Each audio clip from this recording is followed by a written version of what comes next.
At least 100 people are dead in Texas after catastrophic flash flooding, with many of those being children.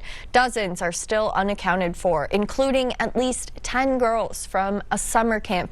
This is time-lapse video showing just how quickly a river in Kingsland, Texas rose in just 3 minutes on Friday. More than 24 campers and counselors from Camp Mystic died in the flooding. It's just one of many children's summer camps along the Guadalupe River, where mountains of debris, including mangled cars, now sit. More than 800 high water rescues have happened since the flooding began. President Donald Trump plans to visit the areas later this week. Now, for John Johnson, this tragic flooding is hitting way too close to home. He's originally from Montana and moved to Kerrville 6 years ago.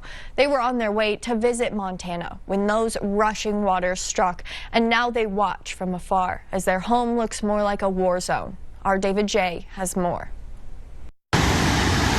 John and Babette Johnson were on their way to San Antonio to catch a flight and were crossing the Guadalupe Bridge in Kerrville, Texas. My wife mentioned to me that she asked, why was the ground moving, and looks like it's waving. It turns out John's wife was looking at the floodwater, which they learned later. If we had crossed that 10 minutes later, that bridge would have been flooded, and that bridge is about 30 feet off the ground. The Johnsons have been visiting family in Montana and will head home on Tuesday. John says Kerrville's about the size of Helena, and he and his wife have been in touch with friends back in Texas. It looks like a war zone. It's terrible.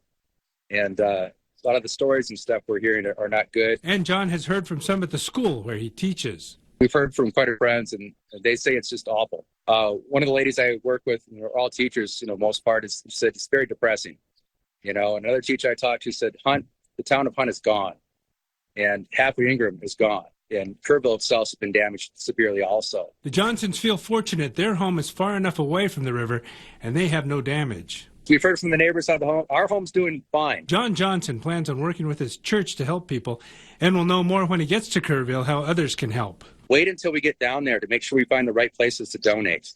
If you're doing things, I don't want things being wasted. This is a huge tragedy. It's going to be a very difficult, long healing process. In Billings, David J., MTN News.